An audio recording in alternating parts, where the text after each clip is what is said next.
धरती पर भगवान ने दुनिया बनाई थी, जीव को धरती पर भेजा था, क्या संदेश दिया? कहा 100 साल तक जीना है, सैकड़ों तरह के काम करने हैं। 25 साल तो तुम्हें सिर्फ तैयारी में लगेंगे। जिंदगी कैसे जीनी है उसके लिए 25 साल व्यतीत करने हैं, और 25 साल जीवन का अंतिम भाग होगा जिस समय तुम वापसी की तैयारी कर रहे हो।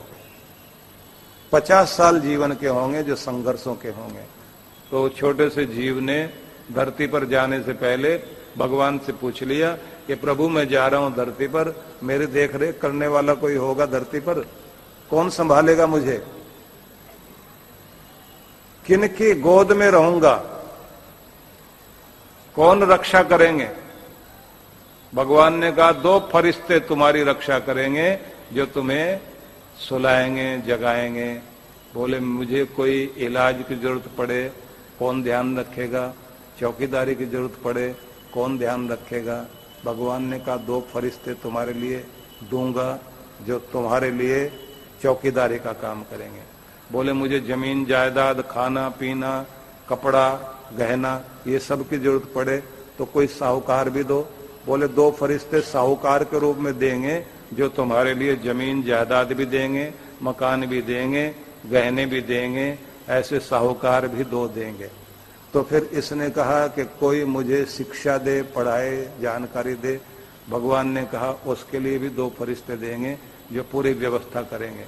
ये बोलता चला गया, भगवान बोलते चले गए, 2 फरिश्ते देंगे, 2 फरिश्ते देंगे।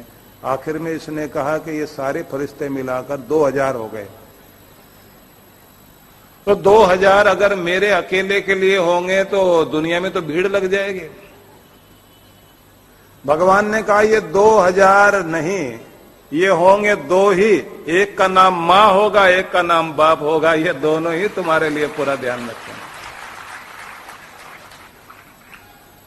2000 के बराबर 2 ही चौकीदारी भी करेंगे, पढ़ाएंगे भी, लिखाएंगे भी, साहूकारी करते करते।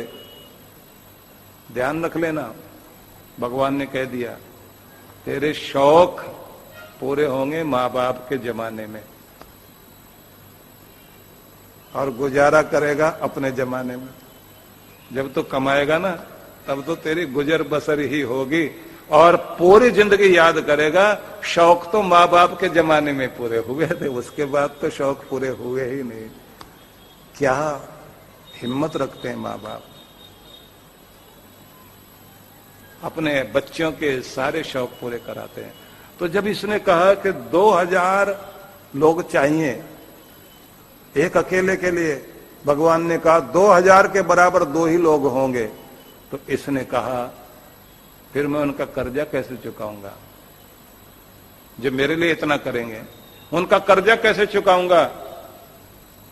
भगवान ने कहा बस एक बात का ध्यान रखना, उनकी आंख में कभी तेरे कारण आंसू नहीं आने चाहिए। इस बात का ध्यान रख लेना, क्योंकि मैं सब कुछ बर्दाश्त कर सकता हूं, लेकिन बूढ़े माँ बाप की आंख में बच्चों के कारण आंसू आए तो भगवान कहते हैं वो मेरे से बर्दाश्त नहीं होता। उनको रोता हुआ देखकर मुझे अच्छा नहीं लगता।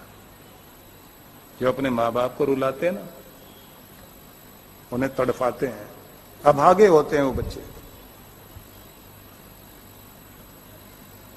इसने कहा कर्जा चुकाने का तरीका भी तो बताओ भगवान। भगवान ने कहा एक दिन तुम्हें भी फरिश्ता बना दूंगा, जब तेरे बच्चे पैदा होंगे उस दिन तू माँ बाप बनेगा तो भी ऐसा फरिश्ता बन जाएगा, और इसी तरह जैसे तेरे माँ बाप ने किया तो भी अपने बच्चों के लिए करेगा।